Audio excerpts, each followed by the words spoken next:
Hello दोस्तों, स्वागत है आप सभी का हमारे इस यूट्यूब चैनल में। आज की जो वीडियो है, इस वीडियो में हम बात करने वाले हैं रेलवे में अप्रेंटिस की वैकेंसी के बारे में। तो फ्रेंड्स, जैसा कि आप सभी जानते हैं कि रेलवे में जो ग्रुप डी की वैकेंसी आती है, उस वैकेंसी में रेलवे अप्रेंटिस का जो कट ऑफ है वो बहुत कम जाता है। तो बहुत सारे कैंडिडेट्स का क्वेश्चन है कि क्या होता है ये अप्रेंटिस, कब इसकी वैकेंसी निकलती है। तो फाइनली आज जो मैं वीडियो लेकर आया हूँ, इसमें हम इसी बारे में बात करने वाले हैं। और रेलवे में अप्रेंटिस की वैकेंसी कहाँ पर निकली है, इसके फॉर्म आपको कैसे भरने हैं, क्या एजुकेशन क्वालिफिकेशन मांगते हैं, सारी जानकारी भी इस वीडियो में मैं आपको बताने वाला हूं।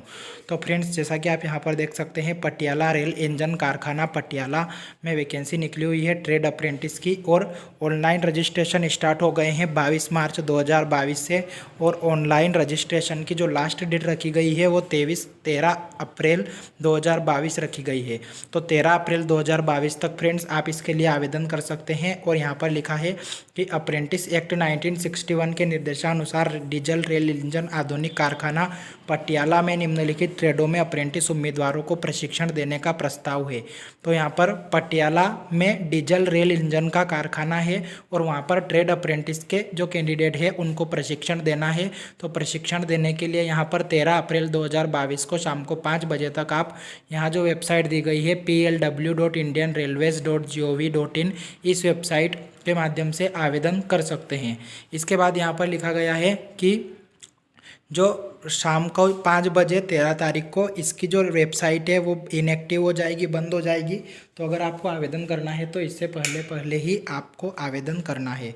इसके बाद यहाँ पर अगर हम इसकी संख्या देखें पोस्ट की, तो टोटल यहाँ पर जो पोस्ट है वो 182 पोस्टें हैं। और इलेक्ट्रिशियन ट्रेड की यहाँ पर 70 पोस्टें हैं, मैकेनिक की 40 पोस्टें, मशीनिस्ट की 32, फिटर ट्रेड की 23 पोस्टें, वेल्डर ट्रेड की यहाँ पर 17 पोस्टें हैं। और टोटल 182 पोस्टें यहाँ पर रखी गई है। इसके बाद यहाँ पर नेक्स्ट अगर हम देखें तो इसके आगे शैक्षणिक योग्यता दी गई है। शैक्षणिक योग्यता में आपके पास क्या शैक्षणिक योग्यता होना चाहिए, तो इलेक्ट्रिशियन ट्रेड के लिए आपके पास गणित और विज्ञान के साथ में 10वीं होना चाहिए। और उसी के साथ में आपको इलेक्ट्रिशियन ट्रेड से ITI होना चाहिए। मैकेनिक डीजल के लिए आपके पास 10वीं होना चाहिए और उसी के साथ में आपके डीजल मैकेनिक से ITI होना चाहिए। मशीनिस्ट के लिए भी आपके साथ गणित और विज्ञान में आपको 50% अंकों के साथ 10वीं होना चाहिए। और मशीनिस्ट ट्रेड में ITI होना चाहिए। फिटर ट्रेड में ITI पास होना चाहिए और 10वीं होना चाहिए। इसके अलावा वेल्डर ट्रेड के लिए अगर आप 8वीं उत्तीर्ण हैं और वेल्डर ट्रेड में ITI है तो भी आवेदन कर सकते हैं।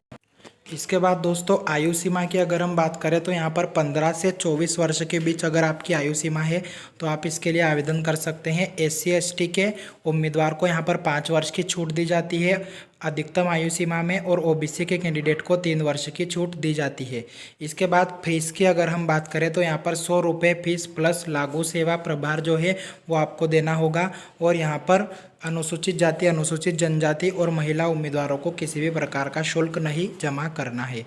इसके बाद फ्रेंड्स, आवेदन कैसे करें, तो आवेदन कैसे करना है आपको, तो उम्मीदवार वही आवेदन करें जिनकी 31/3/2022 को NCVT द्वारा जारी प्रमाण पत्र या प्रोविजनल राष्ट्रीय ट्रेड प्रमाण पत्र अगर आपके पास हो तो आप इसके लिए आवेदन कर सकते हैं।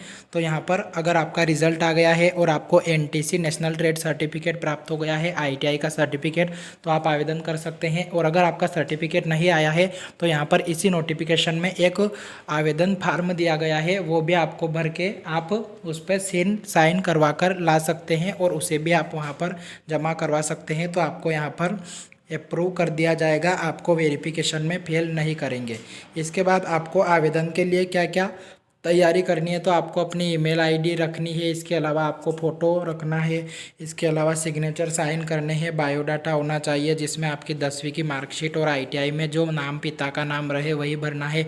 इसके अलावा यहाँ पर मोबाइल नंबर, पिन कोड और सारी जानकारी यहाँ पर। इसके बाद यहाँ पर लिखा गया है कि इस अधिसूचना के बारे में अगर आप अप्लाई करते हैं तो इससे पहले अपने आप को apprenticeshipindia.gov की जो .in की जो वेबसाइट है, इस वेबसाइट पर अपने आप को रजिस्ट्रेशन करना है और रजिस्ट्रेशन करने के बाद आपको इसका ऑनलाइन फॉर्म जो है उसे फिल करना है, क्योंकि इसमें जब फॉर्म फिल करवाया जाएगा तो उसमें आपका रजिस्ट्रेशन नंबर मांगा जाएगा और वो रजिस्ट्रेशन नंबर आपके पास होगा तो आप इसके लिए इजीली आवेदन कर पाएंगे। इसके बाद हम चयन प्रक्रिया की बात करें तो चयन प्रक्रिया यहाँ पर ITI और 10वीं में जो आपके परसेंटेज बने हैं उन दोनों का एवरेज लिया जाएगा। 50% ITI और 50% 10वीं, इन दोनों को मिलाकर यहाँ पर 100% की मेरिट बनाई जाएगी और उसके बाद आपका इसमें मेरिट बेस पर सिलेक्शन होने वाला है।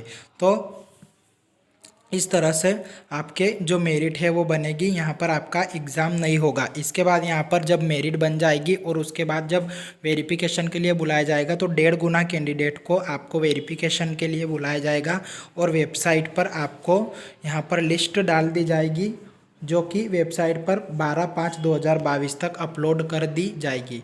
तो इस तरह से इसमें बताया गया है। इसके बाद दोस्तों यहाँ पर अप्रेंटिसशिप करने के दौरान आपको क्या स्टाइपेंड मिलता है, तो अप्रेंटिसशिप करने के दौरान आपको जो है, अगर 1 ईयर की आपने ITI की है तो 7,000 और 2 ईयर की है तो सेकंड ईयर में आपके 7,700 मिलेंगे और थर्ड ईयर में आपको यहाँ पर 8,500 मिलेंगे।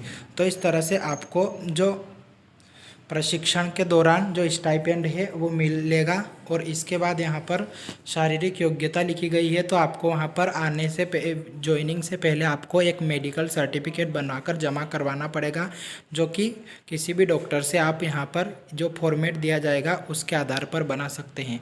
तो दोस्तों अभी आप निरंतर देख रहे हैं कि रेलवे ग्रुप डी में जो है कितना फ़ायदा अप्रेंटिस वालों को मिल रहा है। तो अगर आपने ITI की हुई है और अगर आपकी एज 24 साल से कम है तो आप रेलवे में अप्रेंटिसशिप कर सकते हैं, जिससे कि आपको अप्रेंटिसशिप के साथ में आपको सैलरी भी मिलती रहती है और उसी के साथ में अगर आप तैयारी करते रहे तो आपका सिलेक्शन होने के चांस भी बढ़ जाते हैं।